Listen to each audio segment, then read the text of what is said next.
Today's disability benefit tip is your date of disability must be prior to your employment ending.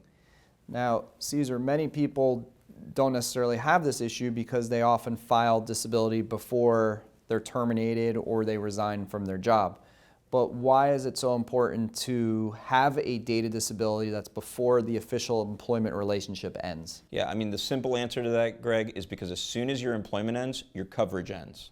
So what's important is that before your coverage ends, before your employment ends, that you claim disability or that your date of disability predates that. If not, and let's say even if it's a day later, even a day later, you won't be eligible because you won't have had coverage. That's how on point and specific it must be. Can you clarify the difference between choosing a date of disability and filing for disability? Because some people watching this video may be confused and are thinking, wow, I'm going to get terminated tomorrow, I better file today. But that's not what we're saying. So your policy very specifically defines the term total disability or disability, right?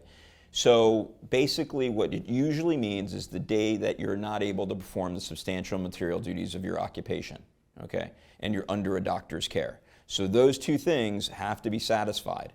And as soon as that's satisfied, that is your date of disability. That is the day that you would begin qualifying for benefits, okay? Filing date is different. Filing date is when you notify the insurance company that you have a disability claim, okay? And they will ask you, what is your date of disability? And you would tell them that date. That's going to be predating, obviously, any ending of coverage or ending of employment.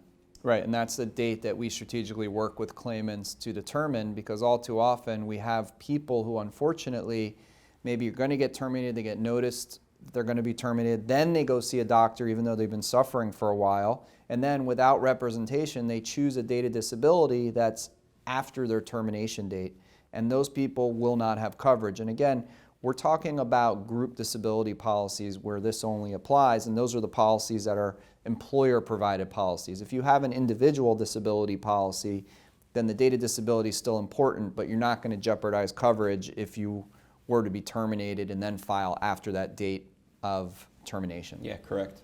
So if you have a long-term disability insurance claim and you're either considering filing or you're on claim and having issues with the company, or you've been denied and you need help with an appeal or a lawsuit, feel free to contact Caesar or myself. Any of our disability lawyers will be happy to provide you with an initial free consultation. You can easily contact us by calling the phone number below or submitting a free consultation request on our website. We also welcome you to subscribe to our YouTube channel, where we always provide helpful disability benefit tip videos like this, and we have hundreds of other videos that you can search which we believe will be helpful for your disability claim. On our website you can find thousands of articles about your disability insurance company and about this entire process. We truly believe that the better educated you are about the disability claim process, the better position that you're going to be in to secure your benefits. So if we can help you to protect your benefits in the future, we would love the opportunity to discuss your claim with you.